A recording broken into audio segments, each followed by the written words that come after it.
कितनी कंपनियों ने यहाँ से एग्जिट किया है और कितनी कंपनियों ने रुपए निकाले और साथ ही कौन सी मल्टीनेशनल कंपनियां हैं जिन्होंने बिक्री बढ़ाई है, इस पर खास रिसर्च लेकर मौजूद है हमारे सहयोगी शरद। बताइए आज आपकी रिसर्च में क्या है खास? तो बिल्कुल आप देखेंगे कि एमएनसी जिनका इंडियन नाम से उनके वैल्यूएशन ज़्यादा है। वैल्यूएशन क्यों ज़्यादा है? क्योंकि भारत में ग्रोथ देखने मिल रहा है, इसलिए ये कमांड करता है प्रीमियम। तो यहाँ पे आपको एमएनसीज को लगता है कि जब एग्जिट्स होगी तो एक प्रीमियम वैल्यूएशंस पे होगी, और ये डेफिनेशन आईपीओ पे भी जो है लागू है और सेकेंडरी मार्केट में भी। लेकिन सबसे रीसेंट जो स्टेक्स जो बिकवाली हो रही है उस पर जो है फोकस करते हैं। आईटीसी पे बात करें, बड़े इन्वेस्टर बैट यानी कि ब्रिटिश अमेरिकन टबैको ने लगभग 13,000 करोड़ की बिकवाली की हाल ही में। 2.7% स्टेक था नज़र में। भारतीय एयरटेल के प्रमोटर के सिंगटेल आर्म ने भी जो है पेस्टल 13,000 करोड़ की जो बिकवाली की है, लगभग 1.2% स्टेक का। वर्लपूल यहाँ पे बात करें तो पेरेंट कंपनी ने 25% की स्टेक की बिकवाली की है, 4,000 करोड़ के ऊपर का आंकड़ा था। और हुंडई की बात करें तो उनके पेरेंट कंपनी ने जो है आप कह सकते हैं ओएफएस के जरिए 17.5% स्टेक की बिकवाली की है, लगभग 28,000 करोड़ रुपए का। तो आप देख सकते हैं एमएनसीज भारत के जो है हाई प्रीमियम मार्केट में किस तरह जो है एग्जिट्स ले रहे हैं और यहाँ से जो है पैसे जो है निकाल रहे हैं। दो इम्पॉर्टेंट डेवलपमेंट्स भी आ रहे हैं। कैस्ट्रॉल की बात करें तो स्पेकुलेशंस है कि बीपी पूरी तरह से जो है लुब्रिकेंट बिजनेस को रिस्ट्रक्चर कर सकती है, और बहुत सारे जो डोमेस्टिक और फॉरेन बायर्स जो कैस्ट्रॉल के बिजनेस को लेके उस पर नज़र है। बीपी की भी स्टेक सेल हुई है। बजाज फिनसर्व की बात करें तो अलायंस जो है एग्जिट करना चाहता है जेवी 26% स्टेक का। ये अनाउंसमेंट आ चुका है पब्लिक डोमेन में, और लगभग 24,180 करोड़ का ये हिस्सा होने वाला है। तो आप देख सकते हैं किस तरह एमएनसीज को वैल्यूएशन प्रीमियम मिल रहा है यहाँ पे एग्जिट करते हुए। लेकिन एग्जिट सिर्फ आप सेकेंडरी मार्केट में नहीं है, आईपीओ में भी एलजी इलेक्ट्रॉनिक्स अपने इंडिया नाम को लिस्ट कर सकते हैं। 11,000 से 13,000 जुटाने का ये प्लान हो सकता है। ये तो एमएनसीज की बात हमने कर ली, लेकिन एफआईज भी बिकवाली कर रहे हैं। पिछले 3 साल में हम देखें तो सबसे ज़्यादा बिकवाली कहाँ पे हुई है? इंडसइंड बैंक। यहाँ पे ऑफकोर्स स्टॉक में नेगेटिव रिएक्शंस भी आ रहे हैं। यहाँ पे जो है बहुत सारी जो रिपोर्ट्स आ रही हैं, ऑडिट्स चल रहे हैं, मैनेजमेंट एग्जिट्स आ रही हैं। और अब देखिए एफआईज भी सबसे ज़्यादा बिकवाली की है। निफ्टी में 17% स्टेक बेच दिया है।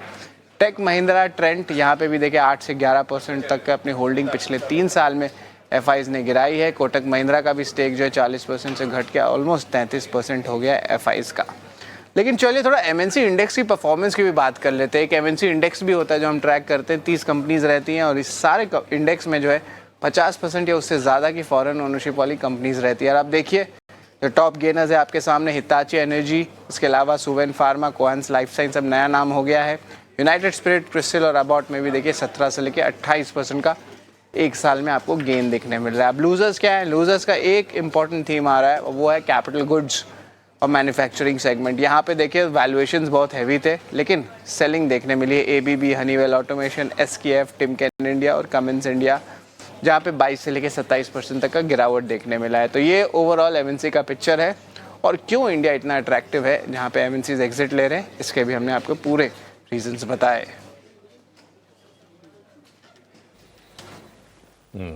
ठीक है, ये एमएनसी पर बहुत ही इंटरेस्टिंग रिसर्च ये शरद लेकर आए हैं कि कहाँ कहाँ पर हिस्सेदारी घट रही है। और यह आपको बताना इसलिए भी ज़रूरी है क्योंकि हाल फिलहाल हमने बाजार में देखा है कि ब्लॉक डील की बहार रही है।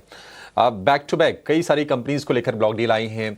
इंटरग्लोब एविएशन की block deal I, Gangwal family ने अपना स्टेक ट्रिम किया। उसके बाद कल आईटीसी में हमने देखा कि जो बड़ा निवेशक है बीएटी, ब्रिटिश अमेरिकन टबैको, उन्होंने अपने स्टेक को ट्रिम करके करीब करीब 23-23% कर लिया। तो ये सारी चीज़ें हो रही हैं। ठीक है, लेकिन एक काम करते हैं, बाजार तो वैसे थोड़ा सुस्त है, एक रेंज में ही है, शुरुआती गेंस गंवाकर थोड़ा लैकलस्टर होता हुआ दिख रहा है। लेकिन ऑप्शंस में आपको जरा हम कमाई करवा देते हैं ऑप्शंस के चैंपियन के जरिए।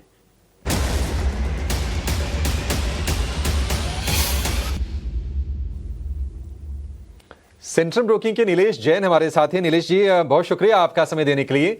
बताइए ऑप्शंस में क्या ट्रेड सुझाएंगे आप? Very good morning to you Abhishek ji. देखिए खरीदारी पर फोकस है। आईसीआईसीआई प्रूडेंशियल लाइफ ये स्टॉक है जो रडार पर आया है। यहाँ पर अगर स्ट्रक्चर देखें, अगर आप पिछले 6 महीने का चार्ट पुलअप कर पाए तो काफी अच्छा एक राउंडिंग बॉटम यहाँ पे फॉर्म होता हुआ नजर आ रहा है, और जिसका नेकलाइन का जो रेजिस्टेंस है वो 685 के आसपास है। बट करंट लेवल से स्ट्रक्चर यही इंडिकेट कर रहा है कि गोइंग फॉरवर्ड हमें 685 के ऊपर एक काउंटर निकलता हुआ नजर आएगा। इसीलिए जून सीरीज के लिहाज से स्टॉक हमें पसंद आ रहा है।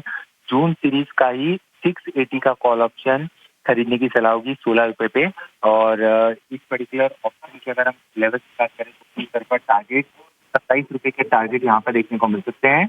एंड स्टॉप लॉस रखना होगा 10.5 का। इसका जो लॉट साइज है वो है 750 का in term of rupees. Approximate पर लॉट जो रिस्क है वो 4500 का है।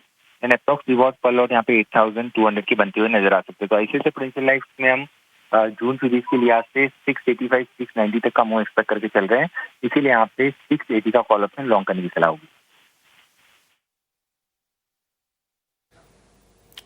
ठीक है, बढ़िया है। लाइफ इंश्योरेंस शेयरों में मोमेंटम है। आज ICICI प्रूडेंशियल में आप तेजी भी देख रहे हैं। 680 वाली कॉल खरीदनी है 16 रुपए के भाव पर।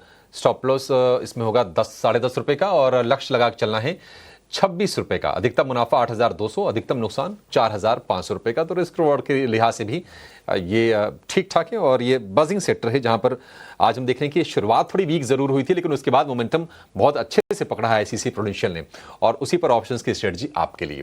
नीलेश जी, बहुत शुक्रिया आपका समय देने के लिए और ये बेहतरीन स्ट्रेटजी हमारे दर्शकों को सुझाने के लिए। चलिए